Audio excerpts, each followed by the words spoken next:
Hello, everybody, and welcome to episode 68. We're not quite at 69, but we're inching. The erection keeps growing and growing until we get to that point. She does, me and I owe her one. Yes. Yes. So yeah, episode 68. 71. That's some kinky shit. That's 2 fingers up the ass. That's right.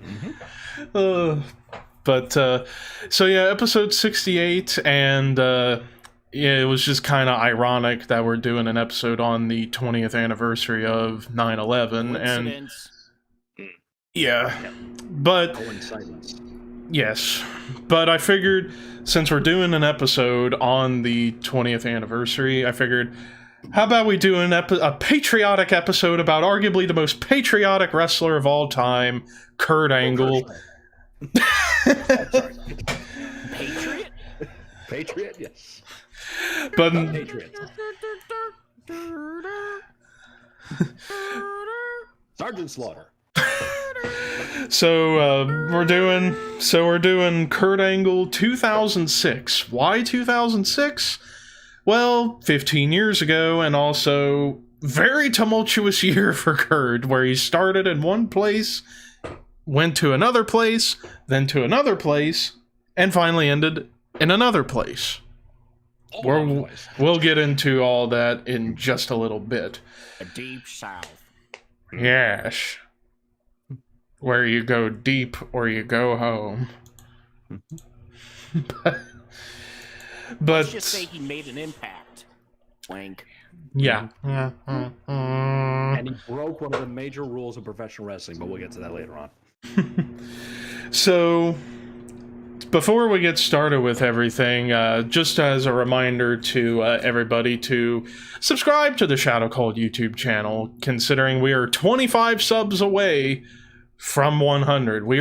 It's like the little engine that could for Major Payne, where he's kicking all like this, and it'll eventually get to that point. But regardless, Kurt Angle 2006. So, coming off of Kurt Angle's 2005, which 2005, solid year for Kurt. Started off with the feud with Shawn Michaels that had one of the best matches of WrestleMania history at 21.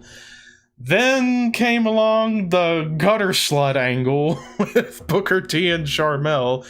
Then he'd go Olympic gold medal crazy with the Kurt Angle Open Challenge, Matt Striker, Eugene, all that stuff. And then pretty much where we start with 2006 is the continuation of where he left off 2005, and that was the feud with John Cena for the WWE Championship. He had been going after Cena since post SummerSlam, had a couple of really damn good matches for the belt, and going into January, still feuding with Cena on Raw, heading into New Year's Revolution, the first pay-per-view of the year, where Kurt Angle competed in his first and only Elimination Chamber match, along with Cena, Shawn Michaels, Kane, Carlito, and Chris Masters.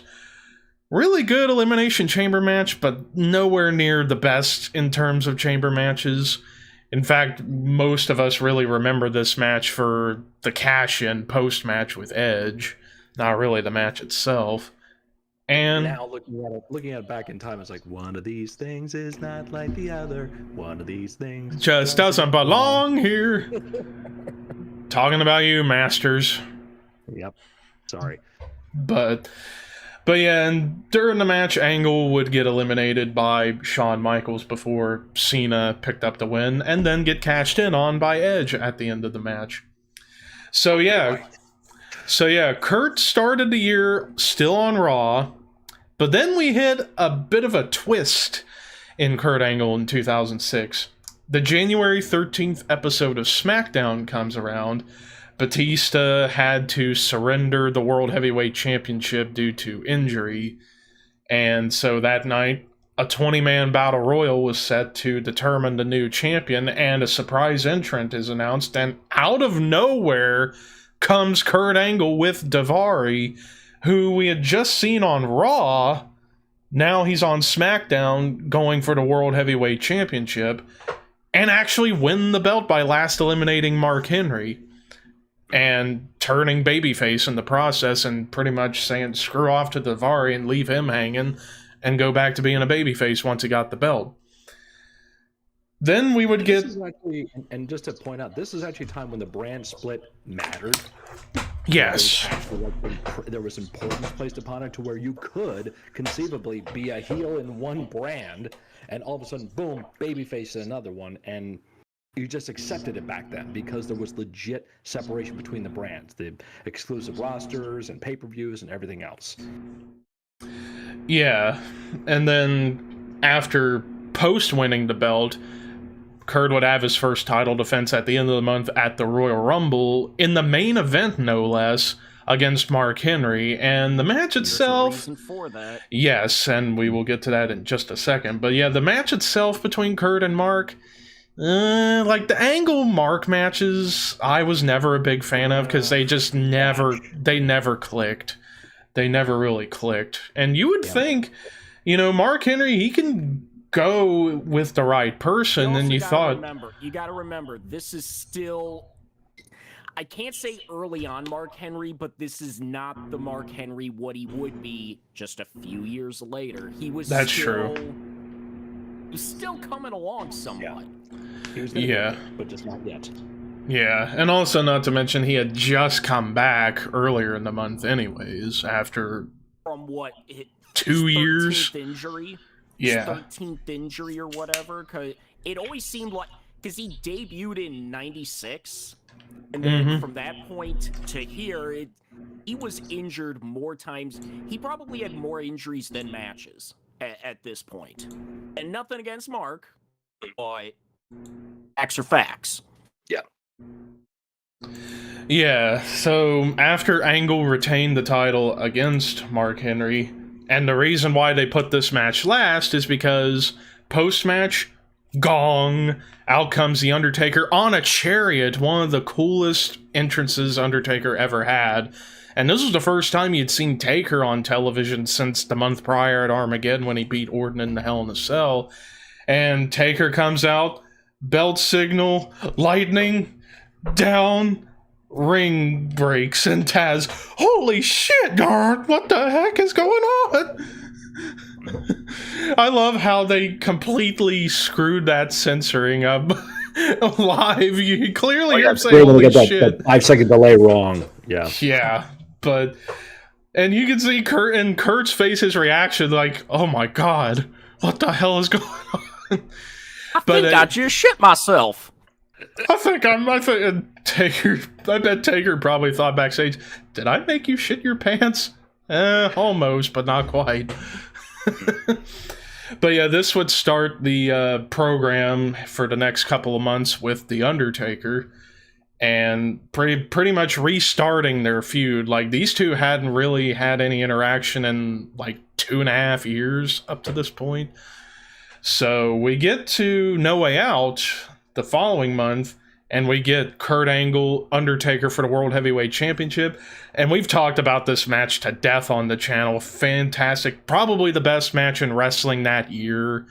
I mean, these two really tore the house down. And with a controversial finish with Kurt pinning Taker while in the triangle choke, which was a nice way to keep Taker strong, but also keep Kurt strong at the same time. So then we fast forward to March, the March 3rd episode of SmackDown. We get a rematch between Angle and Taker. Another fantastic match, and on a SmackDown. Although this time, match ends via DQ when Mark Henry, again, comes out and attacks Undertaker, setting up Taker and Mark Henry in the casket match for WrestleMania. But what would Kurt be doing at WrestleMania? Well, he'd be defending the World Heavyweight Championship against Rey Mysterio, who won the Royal Rumble. Or does he?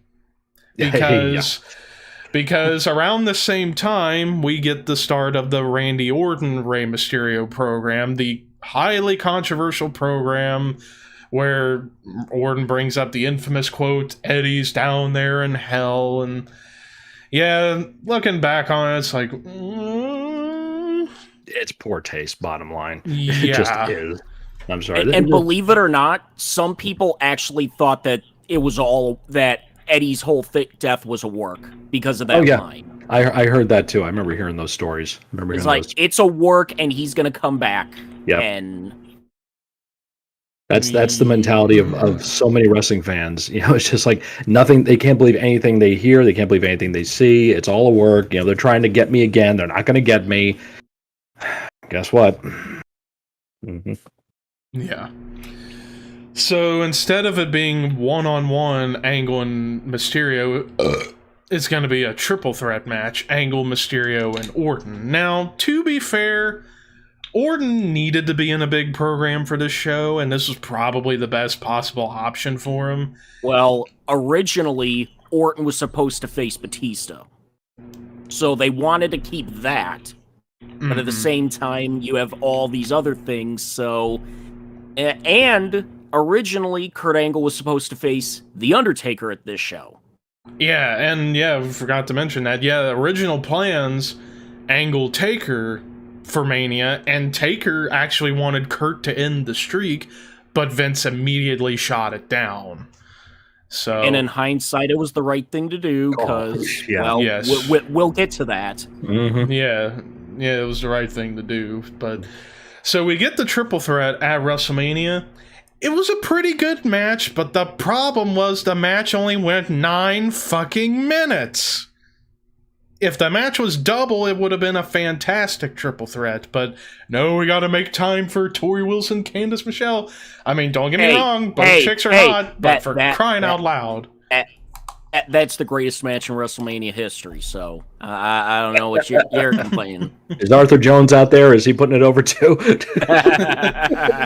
Oh, boy. Oh, Arthur.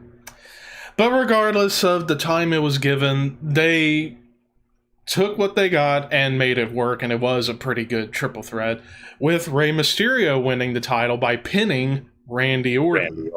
Mm-hmm. And I got a feeling that originally post WrestleMania we was going to get the continuation of the Orton Mysterio program for the belt, but Orton gets suspended for unprofessional conduct, aka he was being a dick.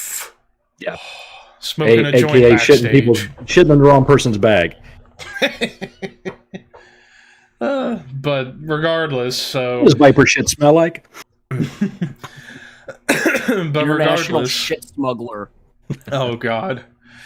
But post WrestleMania, Angle would get the rematch against Ray on the April 28th episode of SmackDown. A great match between these two, ending via DQ after Mark Henry attacked Kurt Angle, restarting their feud again, which led us to Judgment Day, where we get Angle versus Mark Henry again. Another match. I've completely forgotten this match happened. Yeah.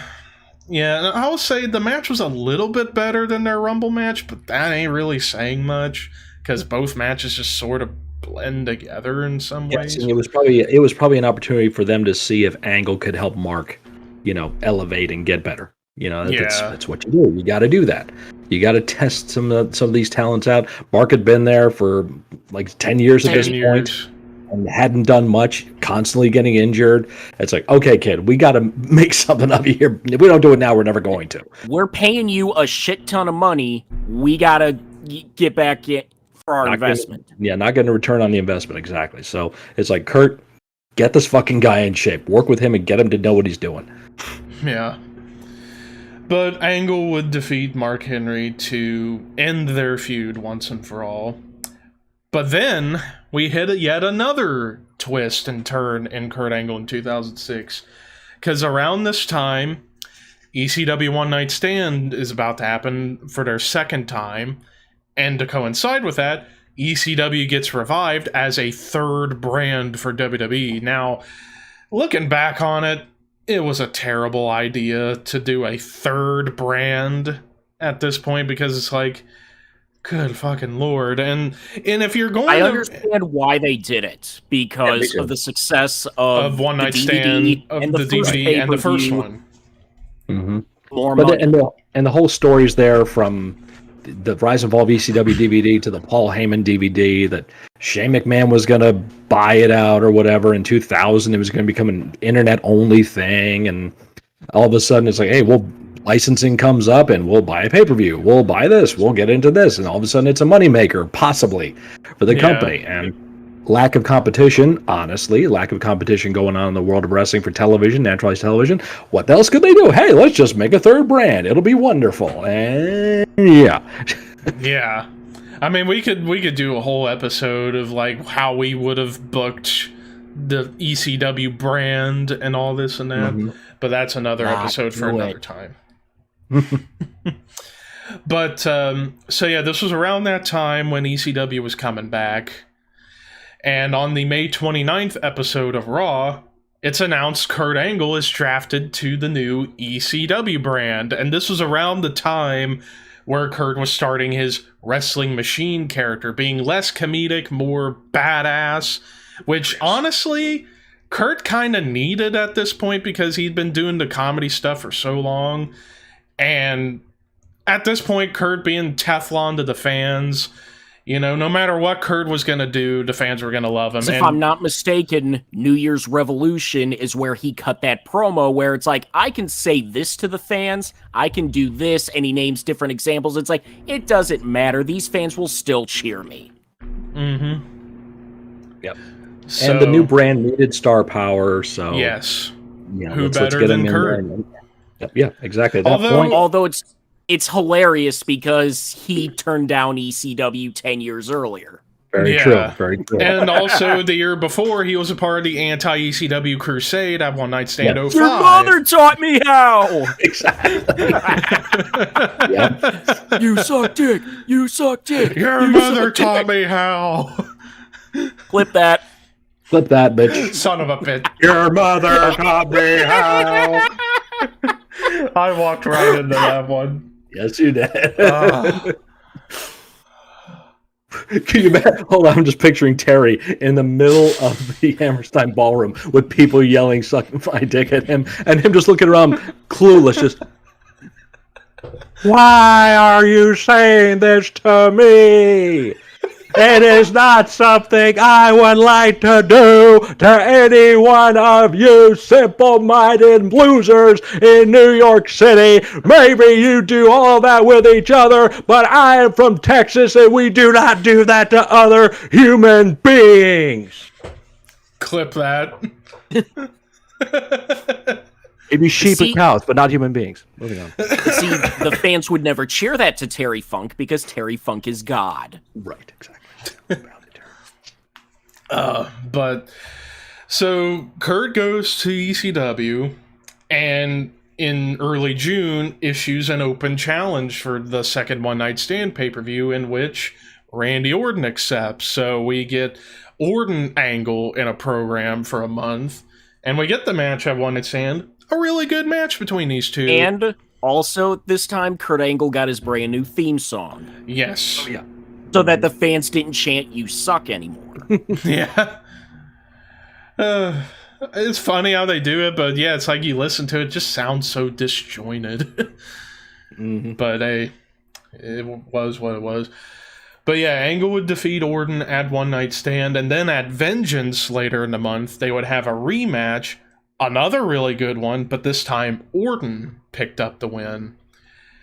And then we kind of hit pretty much the end of Kurt Angle's original WWE run by the end of the month. On the June 27th episode of ECW, Angle would challenge Rob Van Dam for the ECW World Heavyweight Championship. Great match between these two. A match in which RVD won cleanly while Edge and Lita were in the crowd watching because he's going to go after one of them for either title. Didn't matter to him. And then really July, Angle wasn't really around very much because this was around the time, like I think a couple months prior, Angle had re-injured his neck at this time. And as Kurt said, he broke 2 bone vertebrae in his neck, not disc vertebrae. But it wasn't as severe as his previous neck injuries. So pretty much didn't wrestle at all in July, and then his final match was on the August 8th, my birthday, taping of ECW in a no contest against Sabu. Yeah. And now we get to the moment of truth when Kurt is gone. So, I've talked about this a few times on the show in the past, but it's appropriate now to talk about it more in depth here. There have been a bunch of different stories over the years from on the internet of like why Kurt left. Like he felt the move to ECW was a demotion, which you could kind of look at that way, but Kurt could have really helped it out a lot. But the truth, and for evidence, although let's be real, gotta take it with a grain of salt because of where he was when he said this, so it's not 100%. Because people have said stuff on DVDs before and have contradicted themselves later. Yes. So, but regardless, take that for what it is. Yeah, but regardless, so as the story goes, on this DVD, Kurt Angle Champion he did in 2008, Kurt was interviewed in his home, and they talk about why he left WWE. As the story goes, he's frustrated because he wants to take time off to heal up his injuries, and because this was also around the time he had started the painkiller addiction, and it was starting to affect him, and he was starting to notice it himself. So he has a meeting with Vince mid to late August, and just Angle's sitting there like scared and frustrated, like, what am I gonna do? Asking if he could be released so he can take some time off, and Vince tells him, well, Kurt, we'll take a break.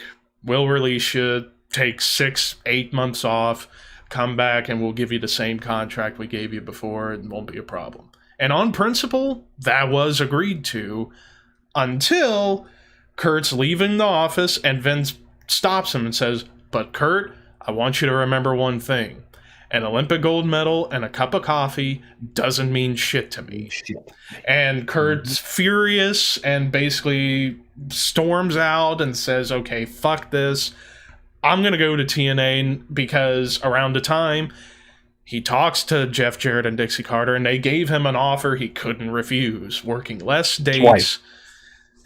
Yep. Working Wife less swapping. Working less dates, and also he just wanted to resent Vince for what he said.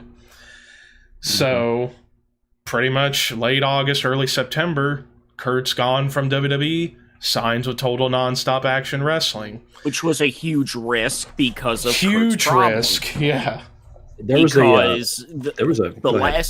last thing TNA needed was, hypothetically, something happens and Kurt passes away on their book. Yeah.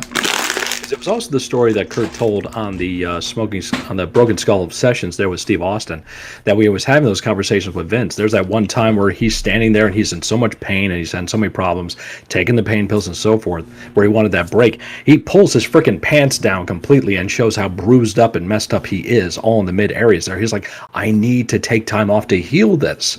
And that was part of the whole thing about getting that release, and then Vince throwing the fucking bullshit line at him for whatever reason. And then Kurt getting pissed off, pilled up as usual or whatever at that time, and it'll fuck with your emotions and your stages of thinking. And Kurt leaves. So he goes to TNA, and in the meantime, he does a shoot interview, I think with RF Video. And you watch the video, and I'm sorry, but Kurt is pilled up in the video.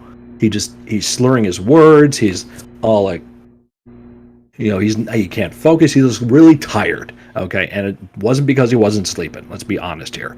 And he was talking about the neck surgery he had. He did not have the same neck surgery that Edge and Austin had, where they were out for at least a year. It was a different kind of surgery it where was he basically was like only orthoscopic knee surgery to your neck. To your neck, yeah. Yep. Yeah, so it was like he wasn't out as nearly as long, and he was putting over like, oh, I could turn my head and I could do all this stuff. Dude, you're pilled up. You can't feel anything anyway. What does this matter? It's like, so it's like, so. I get a little miffed about people like that. They like to hide their issues and so forth. But that was just an indication of where he was mentally at that time too, what he was dealing with. So not the best decision maker at that time. Yeah, and and I give TNA credit for keeping this all under wraps when they did, because, and even Kurt says in the DVD that the only other person outside of Jarrett and Dixie that knew Kurt was coming was Sting, because they were doing the shoot at a closed-off restaurant, and Sting was there because Jeff wanted to introduce them, and then Sting and Kurt become buddies behind the scenes. But now let's get to the TV stuff. So September comes around, Kurt signed to TNA, and at the next pay-per-view, No Surrender, after the main event where Samoa Joe beat Jeff Jarrett in the Fans Revenge Lumberjack match and stole the NWA World title, Jim Cornette comes out, not only announcing Impact going primetime in November, but the announcement, and Kurt also describes it in the DVD, that he's at home watching the pay-per-view where they're doing the reveal, and he hears the fans chant Goldberg, and he's thinking, "Oh, geez, they're gonna be so pissed when they find out it's me." But then when they reveal that it's Kurt, the fans got even more excited. And there's fan cam footage of this that I watched. Holy shit, the Impact Zone blew up big when they saw Kurt on the screen. Because this was the biggest signing in TNA history. Yep. Bigger than anybody else, because this was Kurt Angle just off his WWE run, coming in. Mike Tenay's reaction, where his voice went up about 1 million octaves. Yeah. Yeah, it was crazy. So the announcement's made, Kurt's coming in. Only question is, when do we see him for the first time? We actually have to wait a month to see him. So Kurt makes his televised first appearance on the October 9th episode, or 19th episode of Impact, the Go Home to Bound for Glory, where they're running this long angle of Joe still holding the world title, refusing to give it back, and then he's given an ultimatum: either return the belt or be fired. And Joe in the ring with Mike Tenay reading over the documents. Are you going to return the belt? There's your answer. And then immediately lights go out and we hear this new music. And then out comes Kurt Angle and the crowd goes nuts again. Then we get the face-off. Joe, Kurt... And he breaks the rule. Never headbutt You don't headbutt a Samoan. Yeah. Joe's fault. He sold it. Yeah. But yeah, headbutt heard around the world, Angle slam, and that shot of Kurt holding up the 10 pounds of gold was pretty cool. And then Joe coming up like with the bloody face, and then the big kick, and then they fight. Meanwhile, Jared, being the little snake, takes the belt back and runs off, setting up the Angle Joe feud. So Bound for Glory comes up a couple nights later. And we'll go more in depth about it when we talk about this show here in a few weeks. But Kurt would play a big role on the night by being the special enforcer to the main event for the world title between Sting and Jarrett, and played his role really well, and Sting won the title. So that was for October. So now we get into November, and Kurt and Joe is getting ready to happen. Now, we talked about this at length during the Samoa Joe episode, and I feel it's worth mentioning again here. I mean, TNA struck when the iron was hot, but in hindsight, they should have waited a year to do this match. Bound for Glory 2007, Atlanta, Georgia. That's when we should have had the first match. Keep Joe unbeaten. Have Joe with the belt. We get the match. Kurt wins the belt after a year of being in the company, and yeah. And also, aside from that headbutt, they do not touch. They do nothing. They maybe have a passing in the hallway. They may have separation, but they don't touch once. Make it a company mandate that they will never have a match in this company ever. And that way you have the audience just begging for this match. Yeah. Do anything to have this match happen. So like when they have a pass in the hallway and they just have a quick glance, it means something. And then they gauge from the reaction of that to when they're going to exactly just, if it's as simple as that. During Angle matches, you hear Joe's going to kill you. During Joe matches, Angle. Yes. Yeah. Those little things like that would make it all that more bigger. But like you said, Levi, they had to strike when the hour is hot. They had to get this done quick. They wanted to just, get it in as soon as we can. Maybe they didn't think they had a year, because remember back in the day, TNA was like on the verge of going out of business every freaking day. Yeah, I was hearing rumors all the time, like, oh yeah, they're done here, they're done there, and then another month later, oh, they're done. Another month later, and oh, guess they're what? done. They're still around to this day. They were almost out of business the year they started. Right. When one of their investors went belly up or whatever, and they had to get Dixie Carter and her family to buy it. Right. Yeah, because Jerry Jarrett wasn't going to put all his money into this. He knew better. He's like, I like it, but I'm going to find somebody with the money to back it up more than I will. So I thought maybe, possibly, we could get something out of it. Let's have some chicken salad. And some biscuits and gravy and watch my flowers bloom. That's what I like to do in the morning. Okay. I'm Dixie. Well, she can just take the whole damn thing, and I'll just get money on the side. I don't mind that. It means it's two okay. things. That is a perfect Jerry Jarrett, by the way. Oh man, I'm going to add that to the repertoire now.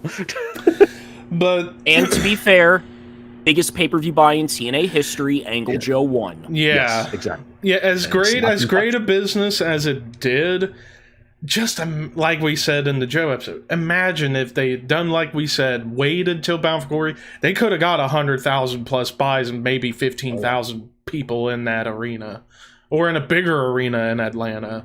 Good Lord. Yep. And who knows?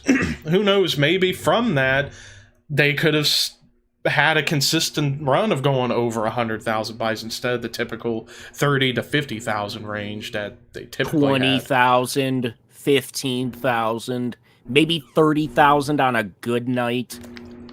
If they built it right and had the right promotion and everything else behind it, but it's a what if scenario. What if? Won't be Marvel. I mean, what if? Yeah. Jump behind to that show. You got a couple episodes I haven't checked out yet. Yeah, but before we get into Genesis, Angle's first televised match in TNA was on the November 16th episode of Impact, the Go Home to Genesis, where Kurt Angle would have a match against Abyss. A really good match here, in which Angle won. And then I love the post-match stuff where Joe comes in, and it seems like he's saving Kurt from Abyss, and they both double team, and then Sting coming out, basically setting up the two big matches for the show. Sting Abyss for the title, Joe Angle in the main event, and then we get to Genesis. They build it as the dream match of the decade, which, to be honest, fans wanted to see this match for a couple of years now because, Joe with his style, Angle being Angle, this was a dream match for a lot of fans, including myself at this point, because I had heard about Joe around this time. This was when I was first getting into TNA, was because of Kurt Angle. If it wasn't for Kurt Angle, I don't know if I would have watched TNA, I'll be honest. So I have Kurt Angle to thank for that. But yeah, we get the match. Yeah, 85,000 buys for this show. The highest buy they're ever going to get. But like I said, could you imagine? But we get the match. And it was a fantastic match between these two. Definitely the bloodiest match they had, mostly because Kurt bled buckets in this match. But in the end, Kurt is the one to end the streak and beat Joe at Genesis. And I like the post-match where Joe's admitting that he lost to the better man, but he's like, but if you have any balls, you'll give me a rematch. And I love how they set it up at first. Joe extending the hand, Kurt looking around. Whoo, and then walks right onto the back, leaving Joe hanging. And I like the transition in the story because right after that, on the post-Impact, Angle does this great sit-down interview promo where he decides, you know what, I'm going to give Joe a rematch because he brings up a real story. And that was back when he was in his amateur career. He wrestled an Iranian named Abbas Jadidi and lost. Then he faced him in the Olympics in the finals and got a second chance and became Olympic gold medalist. So he used that as the perfect metaphor for the second chance thing. So he's like, because I'm a firm believer in second chances. And the reason I gave Joe a rematch is because, well, he deserves it. He was undefeated for 18 months, but win, lose, or draw, this is my last match with Samoa Joe. Yeah. That's Carney for. Wait for more rematches, folks. Hey, in pro wrestling, never say this is the last match, because there's always going to be more matches. And this is where the law of diminishing returns plays a factor. Because you do the match the first time, big buy, then you do it the second time, not so big as the first. Yeah. Maybe if you waited a while, it could have been as big, but they did way too quick. Way too quick. You do it a month later because, oh shit, it did good the first time, let's do it again. Yeah, and when you look at the business for that pay-per-view for Turn Point, it definitely dipped back to the typical TNA business. But regardless of all that, we get the rematch between Angle and Joe. Another fantastic match, and this time, Joe beats Kurt. And then we end the year with the angle of Kurt being pissed off, like, I want a rematch. And Joe, like, sorry, you've been broken. Sorry, dude. We're done. And then the end of the year when they're doing the awards, and Joe gets accepted an award for, I think, Mr. TNA 2006, I believe. And Kurt puts an ankle lock on, I believe it was SoCal Val, on the stage, and wouldn't let go until Joe says, okay, you get the rematch, and that set up the Iron Man match for Final Resolution the following January. But that's 2007. Yes. And we end 2006 off with the continuation of Kurt versus Joe. So overall, Kurt Angle 2006... Starting on Raw, World Champion, then the World Champion on SmackDown. World Champion on SmackDown really, I think, is where it more starts. Yeah, and ends it with being the top draw in another company, and being the biggest star, the biggest signing, biggest pay-per-view buy, biggest star of that company. So I mean, starts out at a high point, ends on a high point. Yeah, there's dips in between, but the fact of the matter is, boom, boom. So it gets just like that, perfect bell curve. Yeah. Yeah, I mean, when you look at, really, in terms of his matches during this year, really the only matches that were just kind of, were the Mark Henry matches. Everything else, he was involved in a really good chamber match at the start of the year at New Year's Revolution. Then 2 classics with Undertaker, pretty good triple threat at WrestleMania, 2 really good ones against Orton, great ECW title match with RVD, and then he ends the year with really good matches with Abyss and fantastic matches with Joe. So overall, I would say 06 for Kurt, despite the behind the scenes. I thought it was a solid year for Kurt in his wrestling career because, yeah, like you said, started at the top, ended at the top, but in different companies. Now let's just say Kurt Angle was healthy. He never leaves WWE. Yeah. What happens after that point? Let's say maybe he's the one to take the belt off of Rob Van Dam. Maybe, or he's the one to take the belt off of Big Show. Because he was one of those marquee players they put onto the new ECW. Yeah. Maybe they build the brand around him. Yeah, and also, could you imagine if Kurt had stayed? We could have got a Kurt Angle CM Punk match during this time. Ooh, that would have been great shit. It would have been good for its time, but nothing like it would be like if it was a different time frame. Yeah, maybe 2-3 years later.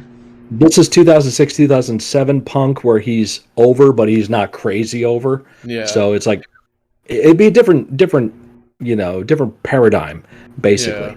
But it would be good. I'm not saying it wouldn't be good. It just still wouldn't, it would be up there. You could see Kurt having, matches with more new talent that could be coming in. Lashley would be coming in there eventually. Umaga. That would have been really good. That would have been some crazy stuff right there with Umaga and Kurt. Could have gotten... Might have seen a Kurt and Batista match. Yes. Batista. Could have seen a Kurt Jeff Hardy match where after Jeff came back. Yep.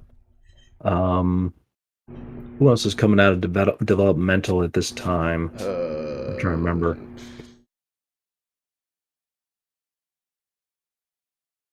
I probably think like the ECW roster that they had back then, because that's where a lot of developmental guys went. Yeah. Mike Knox, and so forth. I'm not saying work with him, but I'm saying the guys like that. Yeah. I'm just trying to see who would be somebody that maybe you could pick to be a tag partner for Kurt that he could help develop in that time frame.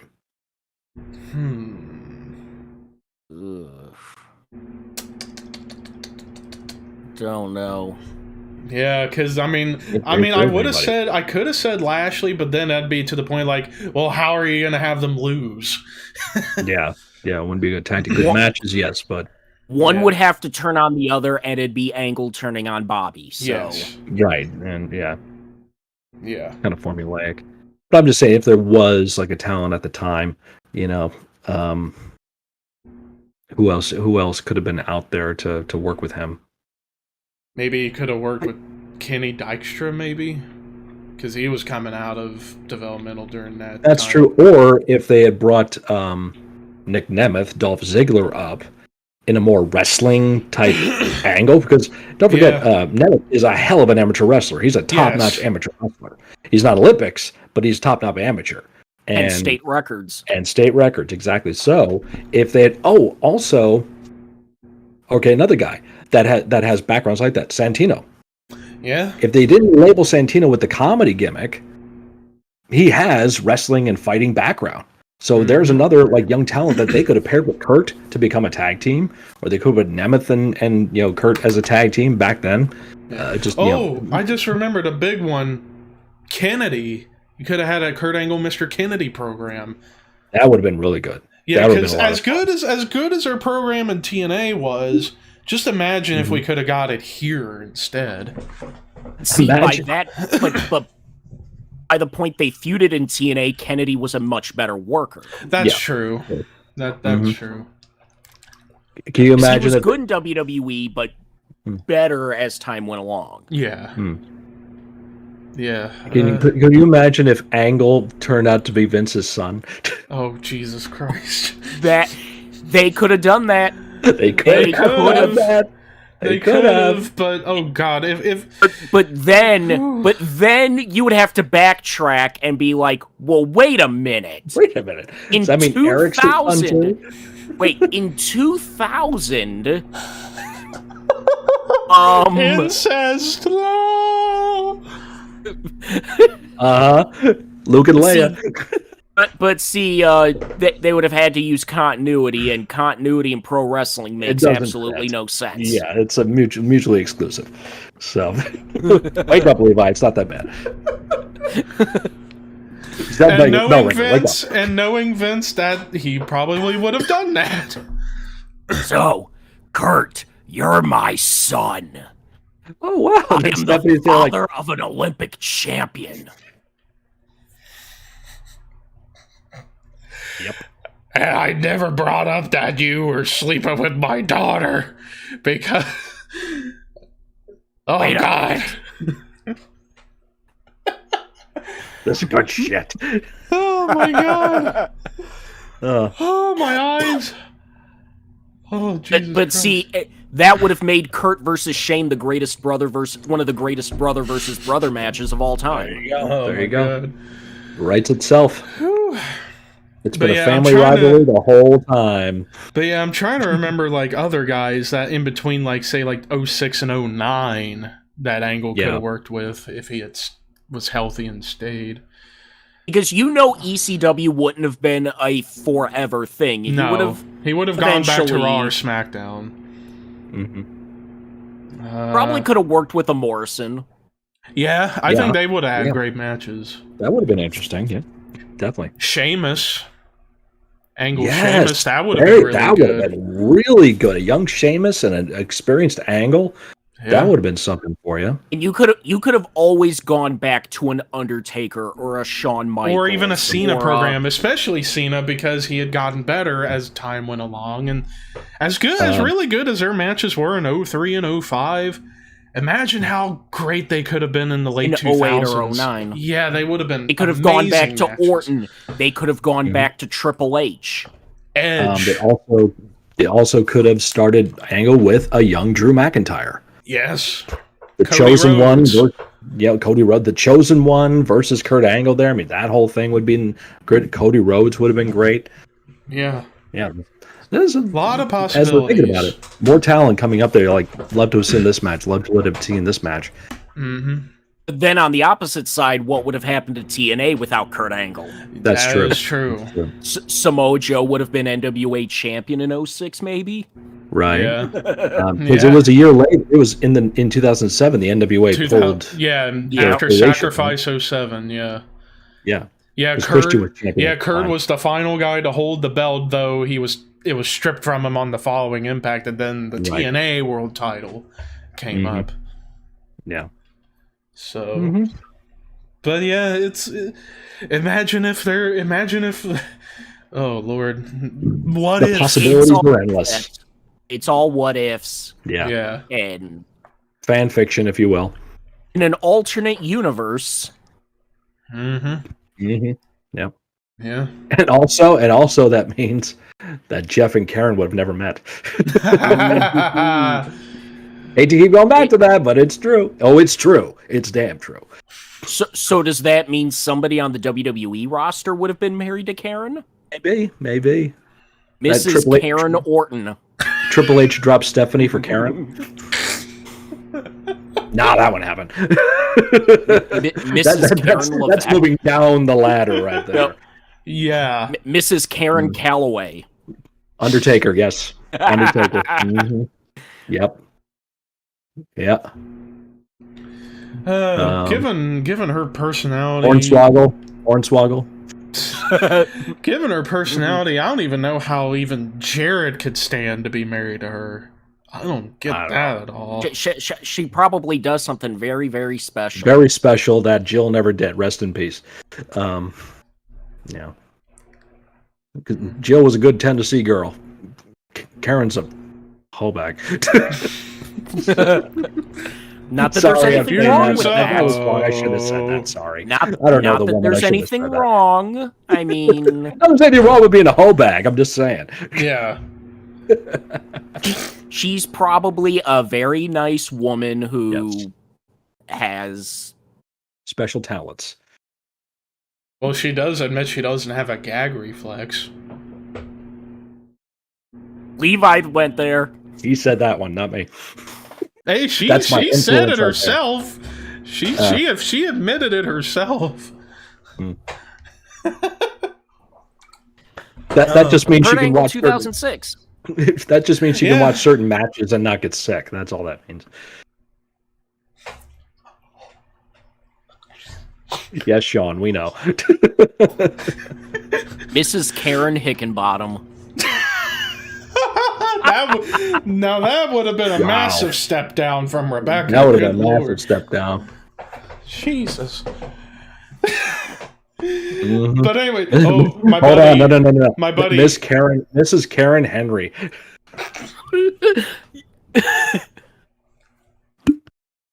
My buddy Andy in the chat just said Mrs. Karen McMahon married Shane. Jane. Mrs. Karen Batista. That could probably happen. Honestly, now that I think about it, it would have been Batista. It probably would have been Batista. Yeah, that makes the most sense. Yeah. Although that shoot fight would have been interesting. That would have been very interesting. Kurt would have kicked his ass.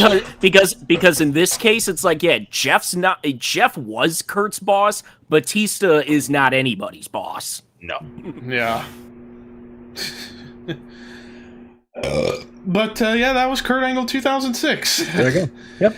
Summarized in 1 hour. How about that? Yeah, so now time to hang out with the chat and other topics. So, what happened this week in the world of pro wrestling? I mean, a pay-per-view. Yeah, a thing here and there. Yeah. So let's talk about it. Biggest thing is coming out of that show. CM Punk. Fantastic match with Darby Allin. Cannot deny that. It was an old school match. Yes, we saw the comparisons between Bret Hart and the 1-2-3 Kid. We saw them. We know. It's okay. Guess what? Wrestlers steal from each other all the time. It's okay. It means they have good taste in wrestling. Right. But they did it themselves. They did their own twists on things. They adapted it to their own styles. It was not a direct copy, but it was really, really good. And just the way they paced that match. Punk's entrance, first of all, well done. Hearing the crowd go, it's clobbering time, that was really cool. I thought that was really cool to hear that. And got into the match. Sting was not there. Another smart move. Because if Sting had been out there, it would have taken away way too much focus from the match. People are going to think, is Sting going to do something to Punk? It's all that stuff. And they paced the match well. And Cornette put this over in his analysis of the match. There's Allen doing the Raven thing in the corner, and Punk just sits down Indian style, and that gets a pop. You know, he can do no wrong. And knowing Punk, he knows that going into this. He's like, dude, we don't have to do anything tonight, and they're gonna buy it. So let's do easy shit. Gets him in the headlock. You see him calling spots. Just do this quick thing. Boom, boom, boom. Transition. Okay, cut me off. Yeah, and just the way the match led out, teasing the go to sleep so much in the match, doing it well done, making it make sense and have meaning, to where he hits the move and the guy rolls out of the ring. Now, this is one thing, though, that Cornette brought up, and I agree with. It's like, why are you letting him take the count, dude? Why would you want him to take the count? Yeah, it's like Punk gets back in the corner and referee's counting, Darby gets up at 9 and gets back in the ring. It's a Japanese thing, fine.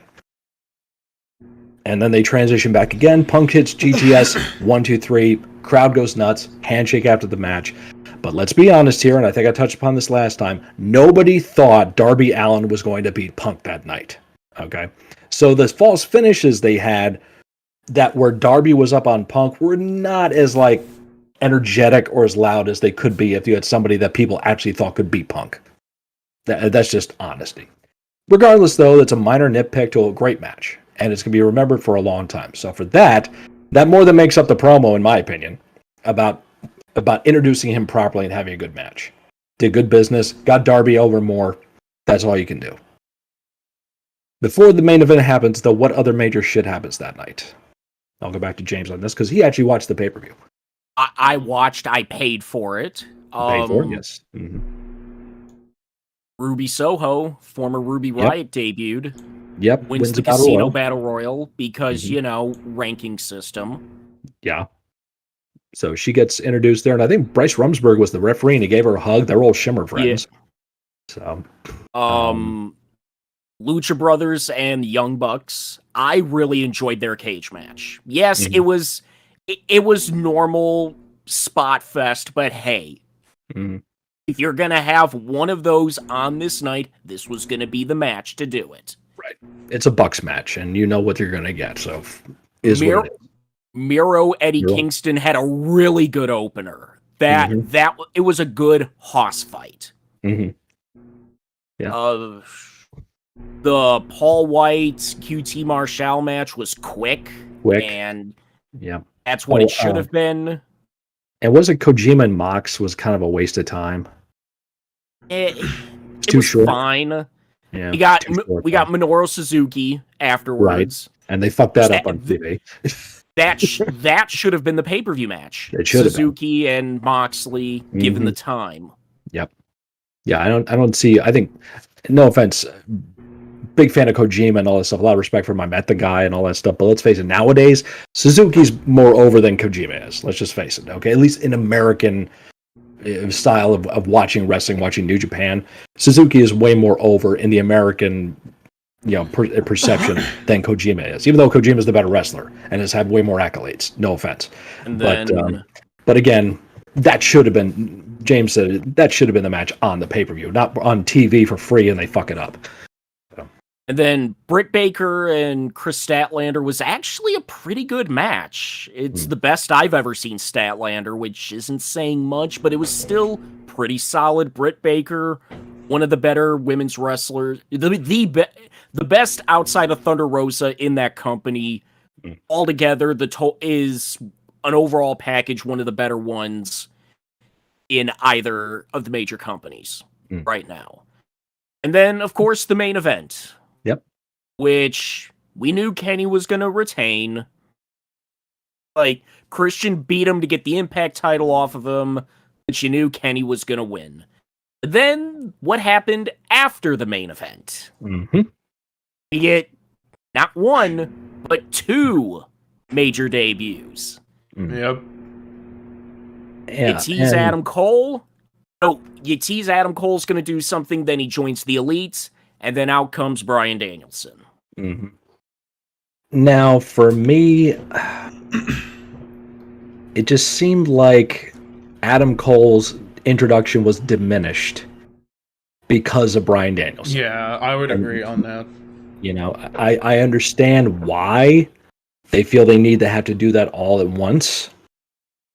I think Adam could have been introduced maybe at a different point in the show, because him coming out and then super kicking Jungle Boy and then double kissing the Bucks, yay, I'm with my buddies again. And then here comes Bryan to his new shitty entrance music. Let's be honest here.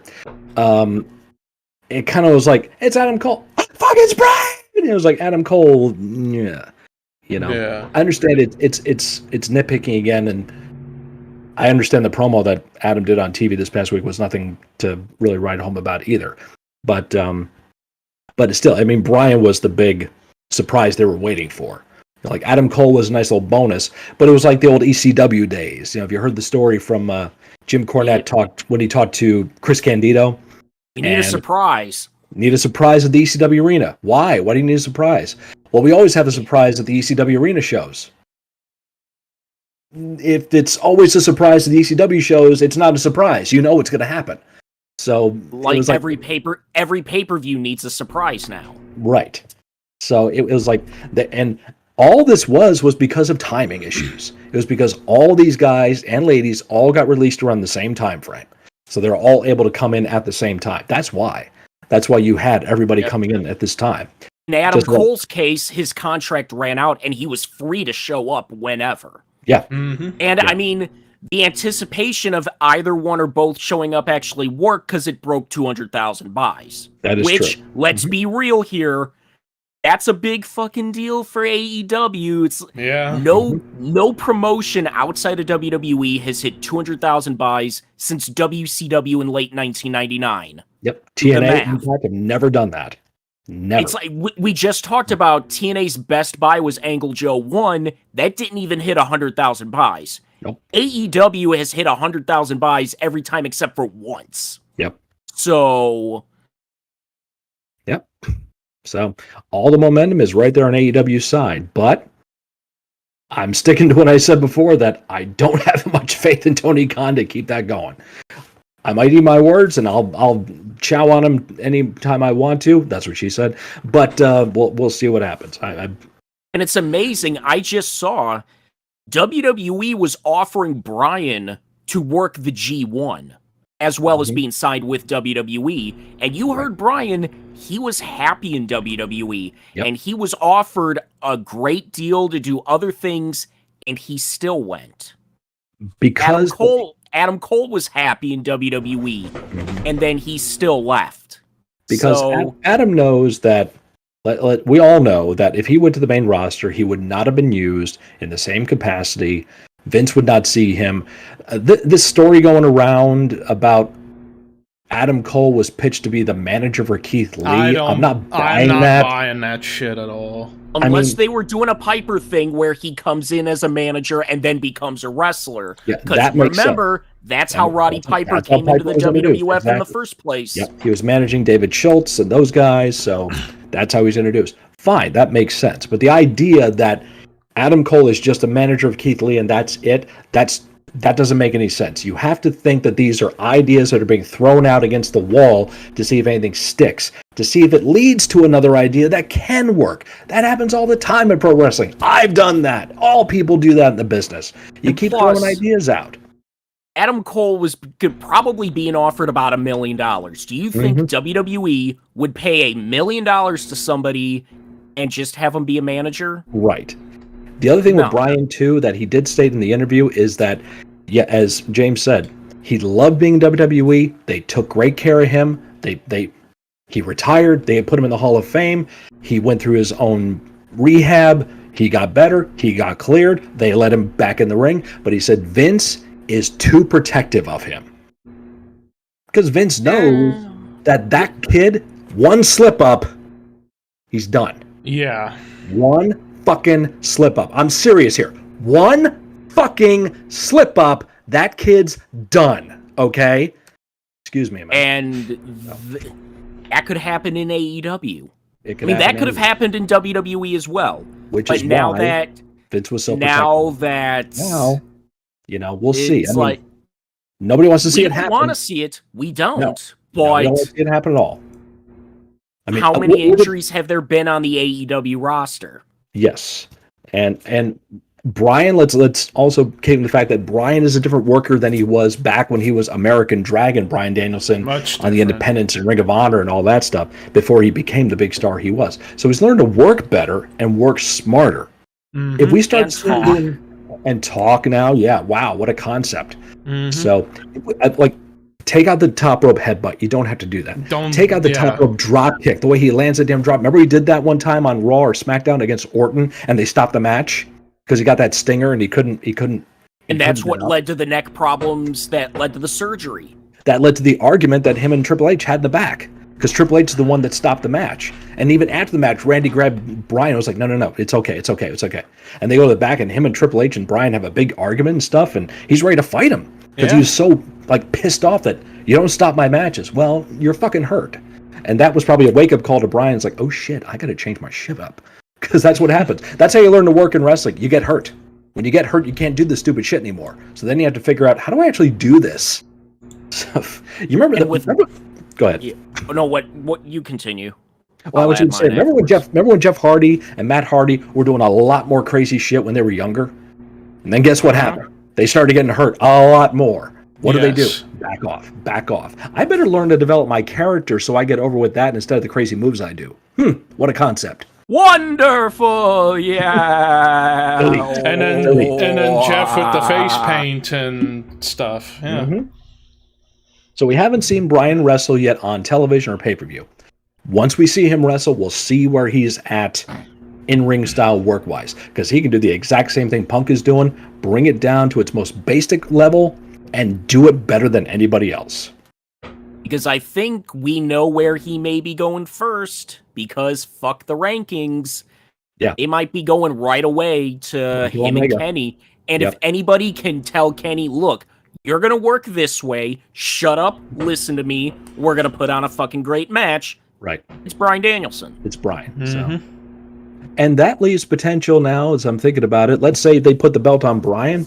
Can we see some Bryan and fucking Okada matches in New Japan? You know, or Bryan and Naito? Anybody like that. Can you imagine like the matches that we could see now, the dream matches that fans have talked about for years as far as like an American talent going to Japan and having that kind of level of work? So that kind of stuff right there. And as James said, that was all going to be in Bryan's contract with WWE if he signed. He was going to have that freedom. I wonder, though, as we talk about it, because those discussions have been having with Vince in the past. I wonder if Vince was going to pull some kind of like chicanery, some kind of fine print in there, like says, well, I gave you that chance to go there, but if I need you here, you have to be here instead.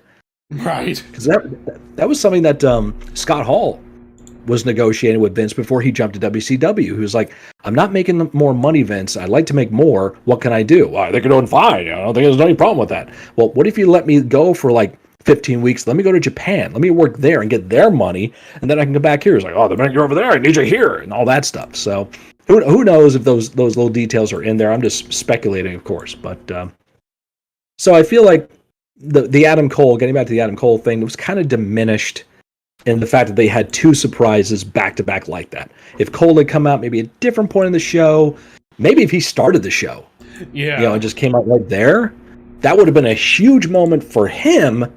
Then he comes out at the end of the night, super kicks Jungle Boy and shows where his loyalty is. If he just comes out at the beginning and just introduces himself, here I am, we'll see what the night brings. Then at the end of the show, he super kicks Jungle Boy, establishes he's with the Elite. He's already gotten the big pop. Then Bryan comes out and gets his big pop.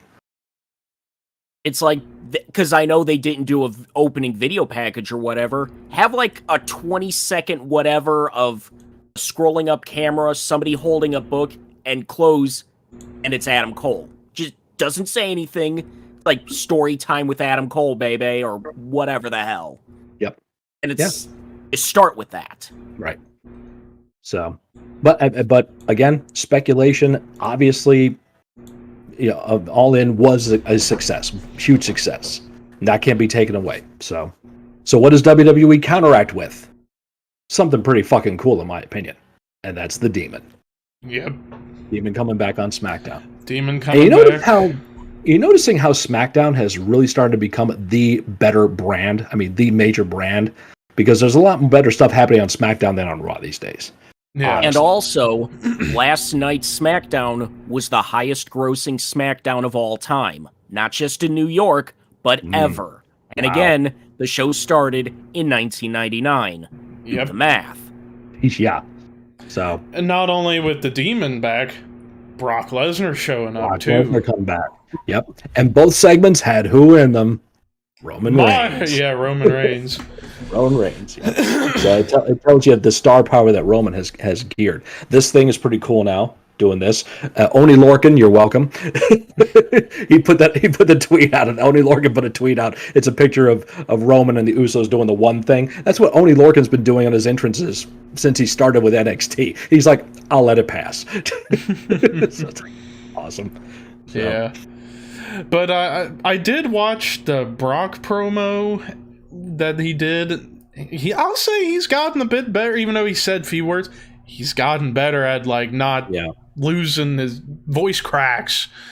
Right. So, because that was Don't always script him and just let him don't talk. script him, just let him speak, and you're fine. Because Brock, I'll be honest, he ain't a bad talker. He's okay when he's not scripted, but when you give him a script or he's just super amped up, because I'll never forget to this day.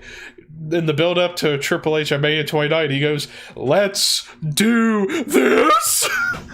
Yes. cool it with the screaming. Granted, it's funny, but when you're talking, or to Big Show, I will see you on Sunday.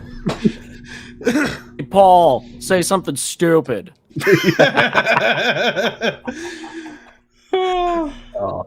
I don't care what people say. I love his new look with the hair and the beard. It makes him look like a badass Viking.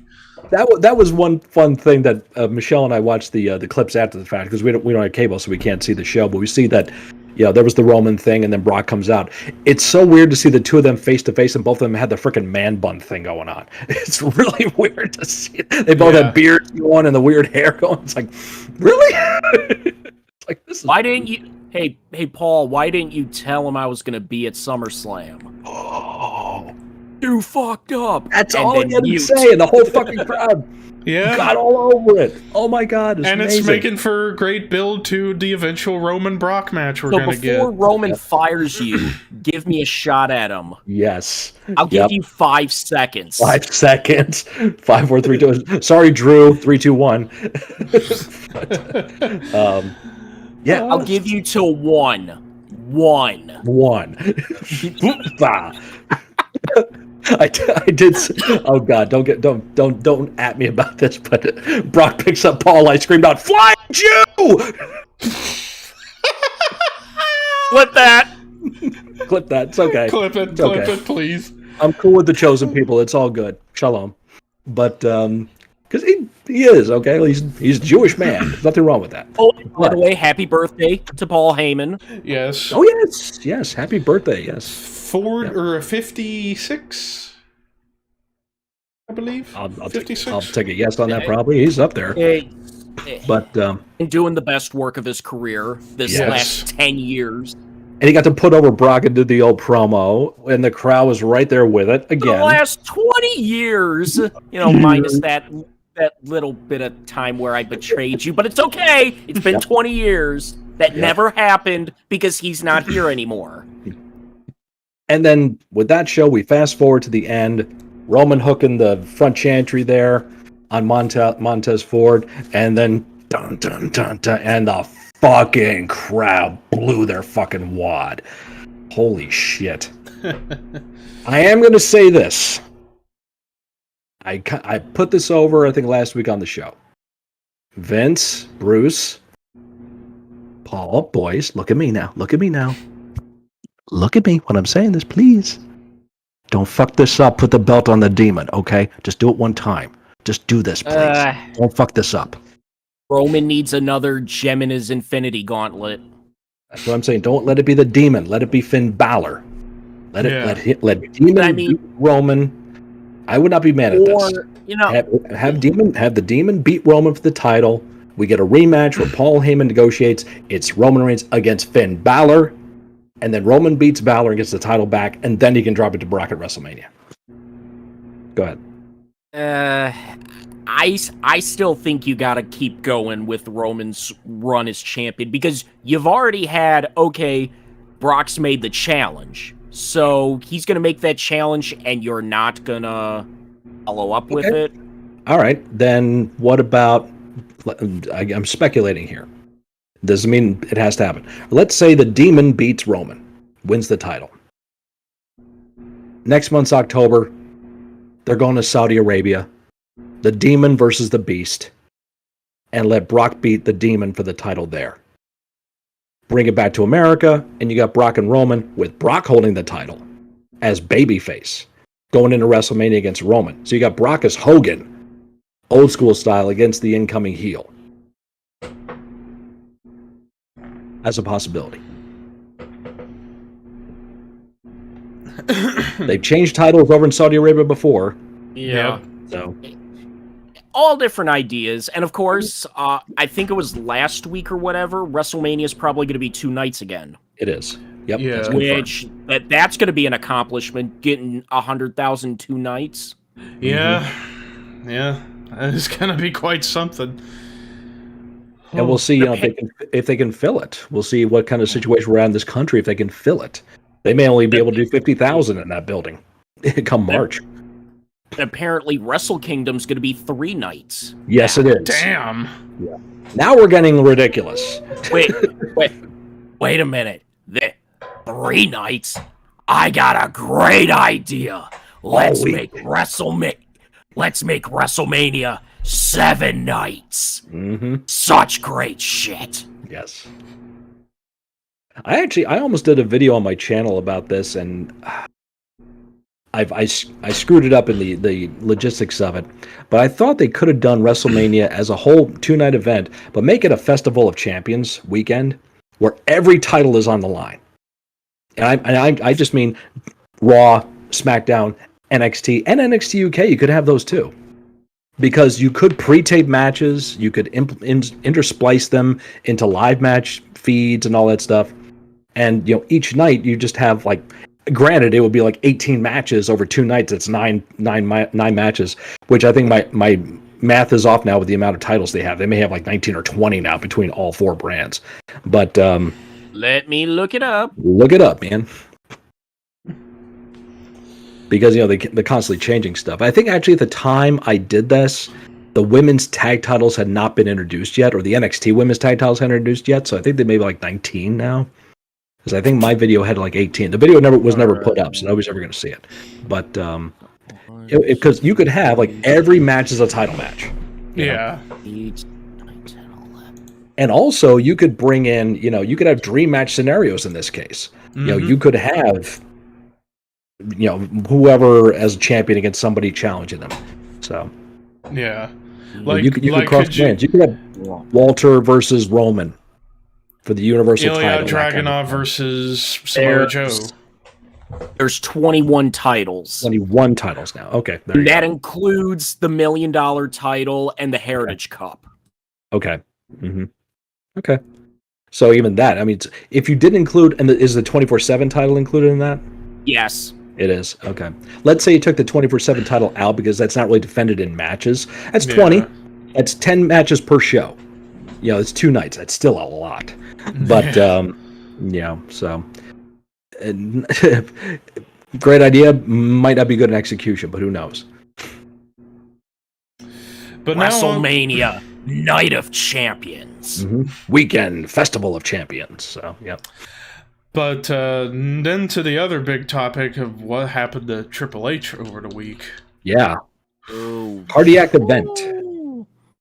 Now, I refer to it as a heart attack, because a heart attack can be, there's different levels of heart attacks, okay? It could also be atrial flutter, it could be atrial fibrillation. Those are cardiac issues as well, but not exactly events. So who knows? He's getting up there in age. Even Arnold Schwarzenegger had to have heart surgery, folks. So there's no like perfect epitome of health these days. Right. So.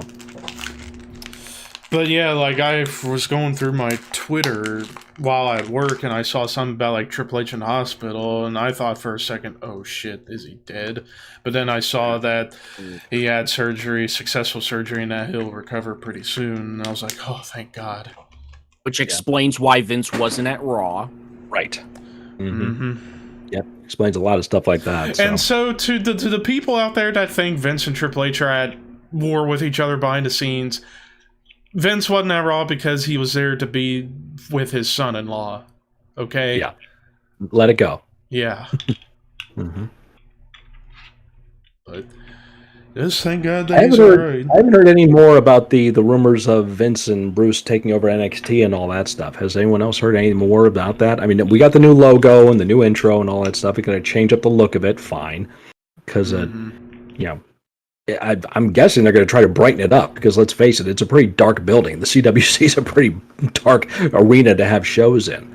So maybe they want to brighten it up and make it look, I don't know, happy or positive or something. Yeah. Look like it's fun, so. Yeah. There was this article I saw, I think yesterday morning, about a potential sale in the future to Disney. I've heard the Disney sale before. Yeah. And that's been up there too. I still think NBC Universal is more where they want to go with it. Yeah. But Nick Khan is going to work out the best deal he can. And because I look at the Disney deal, Disney owns ABC, Fox, and ESPN. Yeah. They already have SmackDown on Fox. Right. You could think Raw on ABC and NXT on whatever. Yeah, it's possible. Raw goes back down to 2 hours. NXT on Disney Plus. I'd watch it. Look, they got The Simpsons and a bunch of other stuff on Disney Plus. It's not all kiddie shit. They got Marvel. They got Star Wars. They got all National that kind of Geographic. Shit. Yeah. And they're eventually going to have a section for R-rated content at some point. Think about it like this. On Monday nights, Disney could have one of the top-rated cable programs on ESPN and one of the top-rated programs on network television on ABC. Yeah. With Monday Night Football and Monday Night Raw, respectively. And again, Raw would be back down to 2 hours. Yes. Yep. Because if they own it, if it's a whole different scenario when a company owns a wrestling promotion and a person owns a wrestling promotion. Because remember now, Vince has a lot of say with what happens, but he also has to satisfy advertisers. And what do you get? You get 3 hours of advertising with a 3-hour show. And Levi's laughing at a joke right now because what I'm saying is not funny. Was it Zach or was it somebody else in comment? No, I was just reading a comment my buddy Andy said NXT buying or Disney buying NXT Mickey Mouse cameo win, but I just remembered something. If that happened, you have to bring Kane back to go to Disneyland to follow up on that joke from Night of Champions 2012. Do I have anything to say? I'm going to Disneyland. Yeah, that still cracks me up to this day. I still got it. If Disney owning WWE, they would pump a lot of fucking shit into it because it's like, oh yeah, okay, we own this now. We're gonna try to make the best out of this. Yep. Yeah, it's possible. Yeah. So, but I still think. I predicted years ago that Disney was going to buy WWE, but that was before Vince and Ebersol tried to reboot the XFL, and that's where I thought, like, oh, Universal seems like more the place it's going to go. But that's what I'm going to go the best too. option possible. And you know what? And honestly, I like Raw on ABC. I think that would be cool. I'd be cool with that. Or hell, put Raw on Fox. Yeah. Why not? There ain't SmackDown there. SmackDown on Fox. Yeah. Put it all on Fox. Have all the shows on Fox, and Why plus not? you could do network shows, studio shows on all different things as well. Yep. There's a lot of network opportunities. Plus, you get all of the WWE stuff off of Peacock, and then maybe You start up, ABC has their own app, or Fox has their own app. ESP, put all the stuff on ESPN Plus. There you go. And then you get yourself your Disney Plus, Hulu, and ESPN Plus package, and you're done. You never need cable again. Nope. Yeah. Nope. So it would be a win-win, Disney owning and buying WWE. Yeah. Because everybody wants to make the joke, oh, Mickey Mouse WWE champion. Ho-ho! But Donald Duck jumps in, swerves Mickey him. Mouse adds another Infinity Stone to the gauntlet. Marvel, Star Wars, National Geographic, Disney, Pixar, WWE, ESPN. Mm-hmm. Hey, you little shits! I now own your wrestling history! Ho! Yep. Oh, Man. So what else Times happened? they are changing, my friends. So They what are else changing. happened this week? I took a massive dump earlier, but that was about it. Alyssa Santos talking about Brian Cage, how he's being misused in AEW. I don't know about this. What is this about? She did some sort of video or whatever. It was probably a Q&A or whatever, and pretty much saying how Brian Cage is a star. If you've seen all of his stuff, he's a star and he's being misused. And a lot of people are either saying, yes, he is being misused, or no, he's not. It's a Shark Tank now, and you just he's gotta make his own opportunities. I don't know. I can't. I don't think I've ever really seen a Brian Cage match, honestly. Me neither. So I can't say either way about his that way he works or whatever. James, what are your thoughts on him? I mean, they brought him in strong at first, having him become #1 contender, giving him Taz, giving him the FTW title. He was in there for Sting's first match in AEW, that cinematic tag. You know, he's good, but it's one of those situations where I don't really know. Where it's like, he was being used good at first, and now, And that's the problem, it seems, with AEW. The homegrown talent is just being pushed to the side because of all the new names. The guys from elsewhere, yeah. Yeah. Because it's like, why care about a Brian Cage now that you have a CM Punk and a Bryan Danielson and same thing with Hangman Page. Yes. Why care about why care about cowboy shit when? Because yes, he left on his own accord, but at the same time, you take yourself out of the game, someone else comes in. You've got Christian, you've got Andrade, you've got Malachi Black, you've got all these freaking people coming in. So it's like the homegrown talent is just being pushed to the side. It's like, sorry guys, we put a lot of time into you, and I ranted about this back with the Adam Page thing. That was before I was smart enough to the fact he went home because his wife was having a baby. My bad on that. Good on him. Good on him. Great call. That was my fault. I didn't have all the info on that. So at the same time, though, now that he's out of the game, out of sight, out of mind, when it comes to the fans. Oh, I saw a great thing on Twitter early today.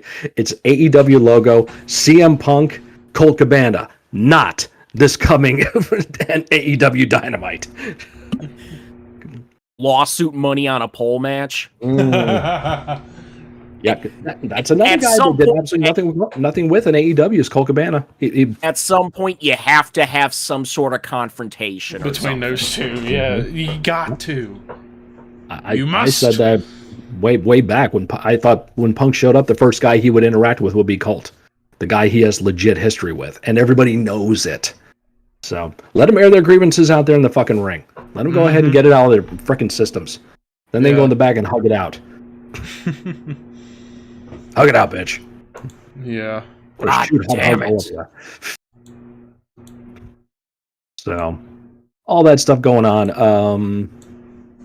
There was more heat thrown at Vince and crew because this is September 11th and last night's SmackDown.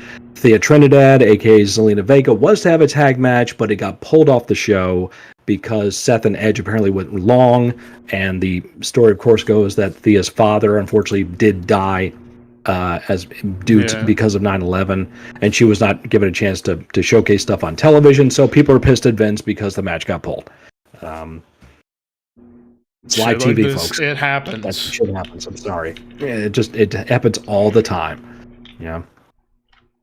It just is what it is. Here's an interesting comment that we just got in the chat from my buddy Andy. Let me pull it up. As we were talking about with the AEW and former WWE guys, he says, my only worry with AEW, all these former WWE guys coming in and overshadowing the young talent, they're doing well to balance it with all the shows between Dynamite, Rampage, and Dark, but I feel like it could very well get worse. I mean, it happens. It happens. Yeah. I mean, look at TNA. Like, fuck, we were just talking about with Kurt and Joe. When Kurt came in, it overshadowed Joe because you had Kurt end his streak. And it took a year and a half for Joe to somewhat recover when he beat Kurt for the belt. And then it took a bit for AJ to kind of grow out of being the henchman to Kurt and Christian to be his own man again and come back to the top. And then for guys like Storm and Rude to go on singles runs and get titles and so on and so forth. So it can go better or it could go worse. It happens all throughout wrestling history.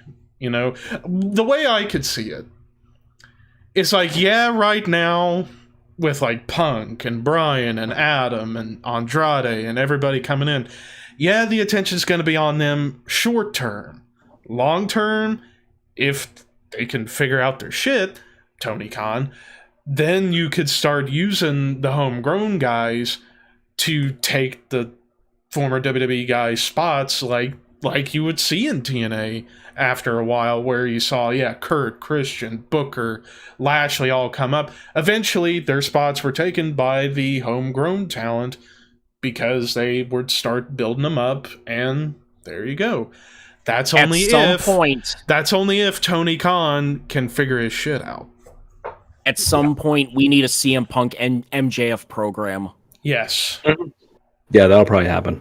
Yeah. That's the other thing too. It's like Tony Khan right now is in the Attitude Era Vince Russo spot, where you have an unlimited amount of talent to work with, that you can pretty much do anything, and it's going to get over. But you have a short shelf life with that stuff.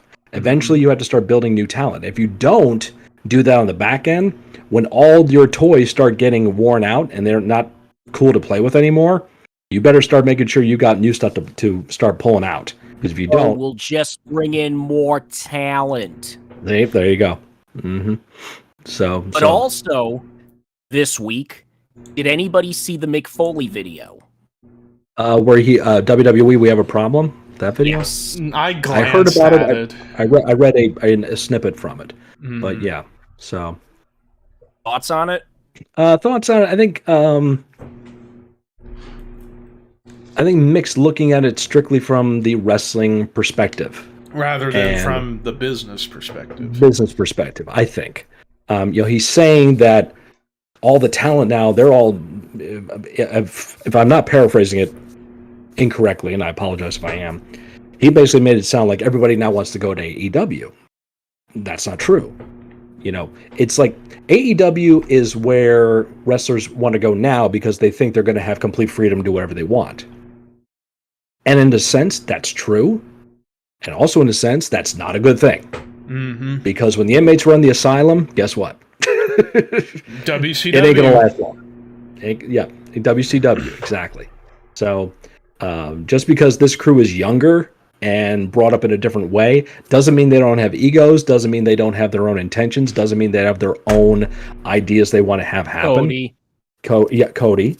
So we're going to see... We're getting that match at Arthur Ashe Stadium, him and Malachi Black, where he gets his win back. Right. So it's like, who cares at that point, So it's like, I get Mick's point of view there. I just think, like, still, wrestlers know what WWE is, and now they're getting to know what AEW is. So WWE has the more established brand. If the momentum stays going in AEW's corner, and I don't mean for the next couple of weeks, I mean for a consistent year or two, then you can start making accusations or making assumptions that everyone wants to start going in that direction. It's not necessarily true, in my opinion. I'm not disagreeing with Mick Foley. He did it. He did the big thing, and I'm not saying I'm smarter than Mick Foley. I am not. So, but it just, I think, based on the Mick momentum right knows now, more than Mick's forgotten more than we'll ever know. exactly, Yeah. exactly. So, but it doesn't mean you can have a bit of a skewed perception about stuff. So, I see where he's going with it, but I say that's what's happening now. When stuff's hot, you can do no wrong. When the Attitude Era was happening and Nitro was going and business was hot, didn't matter what you fucking did. Everyone was jumping on it. Right now, the iron's hot. But again, and this was the thing I pointed out in my CM Punk video that got removed. Thank you, AEW, for the copyright strike, which I did get removed, by the way. Look at the numbers we're talking about here as far as TV's concerned. 1 point this, 2 point that. Is it really that big of a fucking deal in the long run? So, Yeah. not as many people are. There's more wrestling on national television now there has been 20 years, and less people are watching it. It's like they did do their second best number this past Wednesday, but let's see if they can get their best number this week. Yeah. The ratings the ratings on Dynamite the week after Punk did not go up.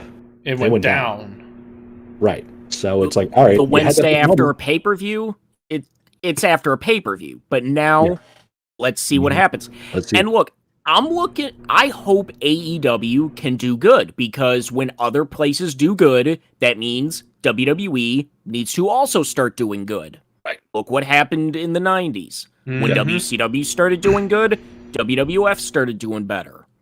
Vince always finds what other companies are doing, and he finds a way to do it himself and make it better. So that's what he will do. He's done that since he started.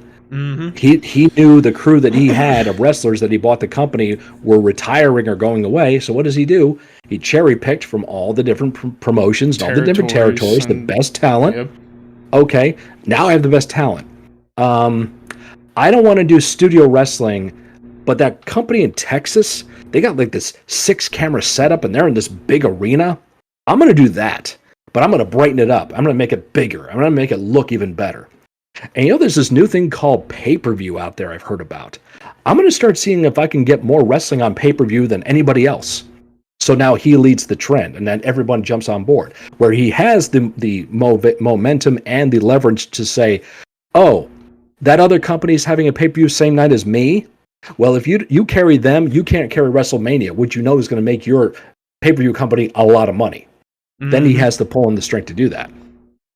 AEW is not going to have that on Vince. They're not going to. Now, my argument there is that was the Vince of old. We're talking about old Vince. That's a very good point, two completely different things. The Vince of old, I would completely buy that. Oh, he'll turn the ship around. But this is old Vince, which is... Yeah. Which we have not... Which Vince has not had his back against the wall in 20 years. So he may have gotten completely complacent about it. And people would say, yeah, he has. He's out of touch and all that stuff. Fine. Okay. Yes. We definitely see the examples of where he is definitely out of touch. We see the examples where he's still right on the money and ahead of the curve. Yep. So, stuff is out there. And yeah, the argument is true, and I agree with this too, that Vince sometimes, most of the times, is his own worst enemy and doesn't have the capacity to say, no, that's not good. But it's also the people around Vince. When you are the freaking chairman of the board of a multi-million-dollar, billion-dollar company, you have to trust the people around you to give the right intel. General's only as good as the people getting his information for him to call the battles and do all that stuff and make sure everything is set up properly to get the best advantage to win the war. So if he doesn't have good generals telling him good intel, that I think is more of a factor to Vince than anything else. And also trying to appeal to stockholders and not anybody else. When you are a publicly traded company, your number one priority is not to have your fans happy. It's to have your stockholders happy. And if your stockholders aren't happy, they sell. And when they sell, you don't have as much money to fuck around with and play with to get new toys. So, wrestling fans, guess what? When the company went public, you became second favorite. Stockholders become number one because their number one obligation now is to raise profits, which means the stock price, more people buy the stock, the price goes up. Less people on the stock, the price goes down. Supply and demand. That's how it works. So if more people buy the stock, the price goes higher and higher and higher. Anybody know how fucking expensive Google and Apple and all that fucking stock is these days? A lot. Amazon stock? A lot. It's ridiculous. Why? Because so many people bought into it. And the less available something is, the more value it has. More value it has, the higher the price is. Levi, you find yourself a rare, like, I don't know how much it costs. We don't need to talk about the price here, but that exactly. This album. You find that right there. This album right there, it's especially, a special issue of an old Sodom album. Not hard, not easy to find. So stuff like that you're not going to buy that for $3. It was going to cost you more because it has value. It's harder to find. Mm-hmm. So when you have a situation where your company is more valuable, meaning you make more than you spend, meaning you have to let people go to save on costs, more people are going to buy the stock. And the stock price goes higher. And then other companies, Disney, NBC Universal, look at your company like, ooh, you find yourself in an actual position. We could buy you, and we could make you our own. And you, my friend, would become an actual billionaire instead of just on paper. Yeah. That's business. It sucks, but it's true. And maybe it's going to take somebody buying WWE for WWE to start improving. Yes. That's true. That's true. Mm-hmm. Because you would hope, or you would think, that if the buyout happens, I feel like it's mostly going to go to NBC personally than it would to Disney. Mm-hmm. But if the buyout happens, well, what? Go ahead. I just picked the guy who's going to run WWE. Go ahead. Okay.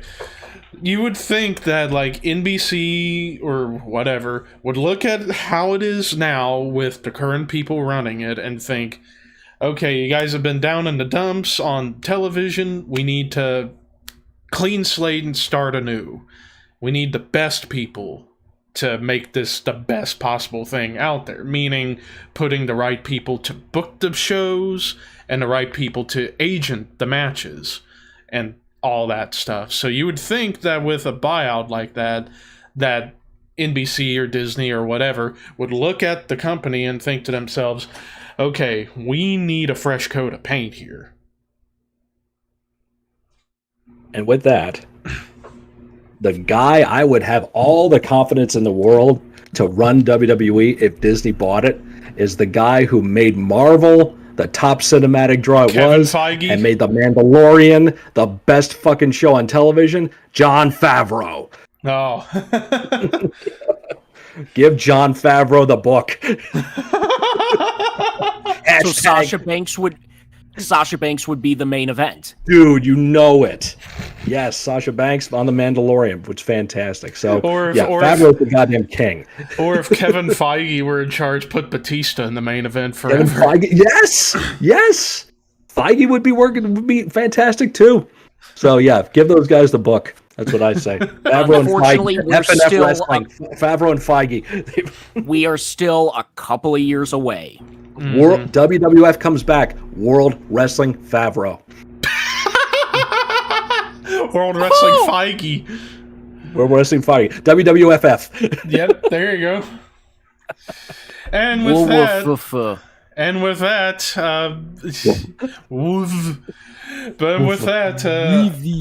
introducing the WWE Cinematic Universe.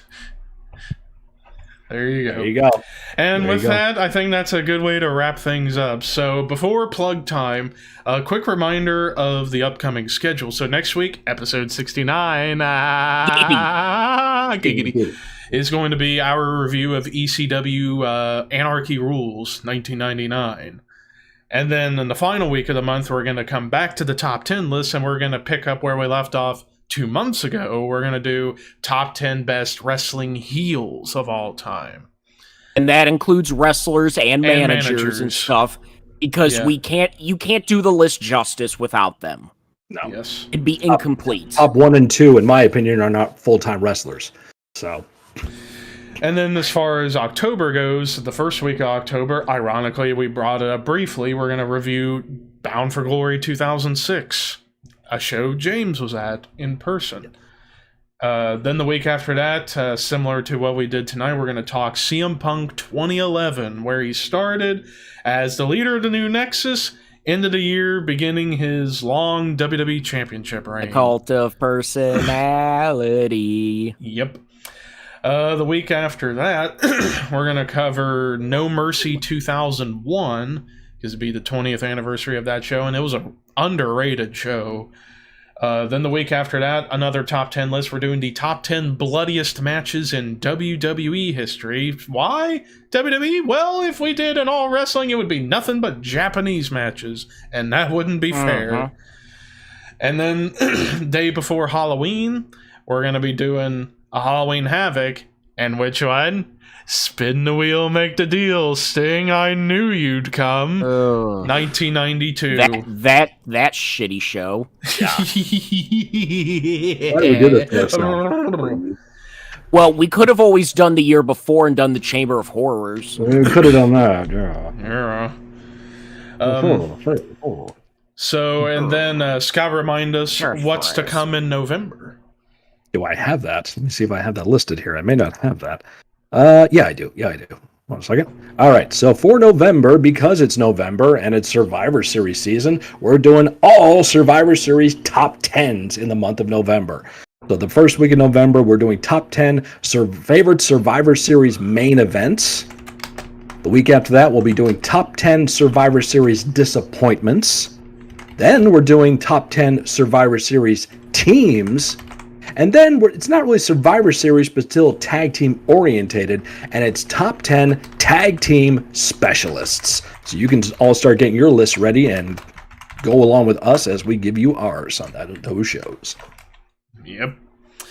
And with all that said, now it's plug time. Like I said, first and foremost important, subscribe to the Shadow Called YouTube channel. We're 25 subs away from 100, and if we get to 100, we might possibly consider the chance of maybe bringing back Foo for the pay-per-view reviews.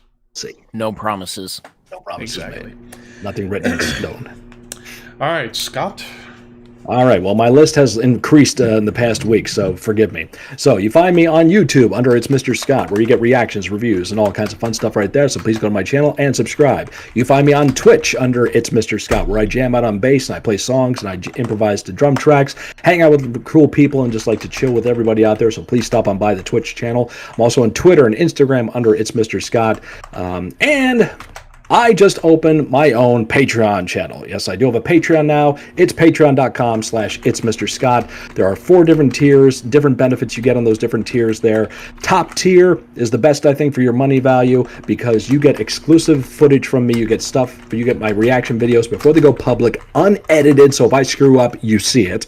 You also get to see stuff that you're not going to see probably anywhere else. You're going to get exclusive video footage that's not going to be seen in public on YouTube. You're only going to see it through my Patreon. That's the top tier there. So you can go to patreon.com/itsmrscott, ITSMRSCOTT, and you can find out all about the different tiers and benefits there.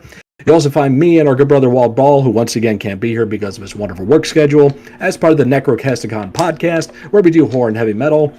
Levi was just able to join us this past week. That show will be coming out soon, so please be listening for that one. It was a great gab session for everybody involved there, talking about horror and metal, as we love to do. And our good boy Walter, of course, is on Twitter at YourWaltBall. He's using Twitter a lot more these days, so you can stop on in there and say hi to him. And he's on Instagram at smoking_Walt_ball.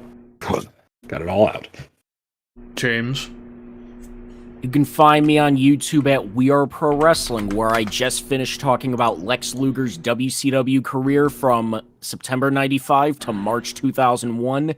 This coming week, I get to talk about the Road Warriors in the WWF. The good, the bad, Hawk on a Titantron, and Rocco the Dummy.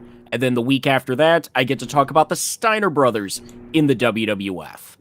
And you can follow me on Twitter at WAPW_wrestling, where I have the rest of my 2021 schedule, and you'll get many other updates on that as well. So subscribe and follow me.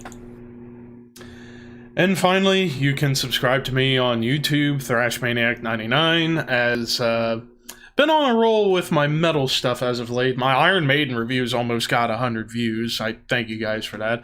The next one I plan on reviewing might be out tomorrow. I'm reviewing the new Aborted album. Got plenty of gameplay videos coming up, mostly from Jackbox party games, which are very fun. As far as like other content, I'm still got a couple of like band album rankings and retro reviews in mind coming up. I'm just not sure what I'm gonna do with that yet. There is going to be a very special video coming tomorrow. You guys will want to stick around for that. It's for something that will be coming on the channel on Halloween. A little precursor of what that's going to be. You can follow me on my dead Twitter account, ThrashManiac99. You can follow me on Instagram, where I've been really on fire as of late, at ThrashManiac_YT. And then last but certainly not least, follow/subscribe to me on Twitch, ThrashManiac99. I'm almost to 300 followers. We're inching closer. Like I said, it's like the little train that couldn't Major Pain, where he's kicking with his little niblets, kicking like this. We're almost there. And with all that said, over on the Twitch side, we're going to raid a new guy, Kai Strife, who's also a big wrestling fan and a big metalhead himself. And he actually plays, I think he plays bass, I believe. So go follow him, give him some love, and until next week, where we get down with the ladies at ECW Anarchy Rules. Horns high. Giggity, giggity, giggity, giggity.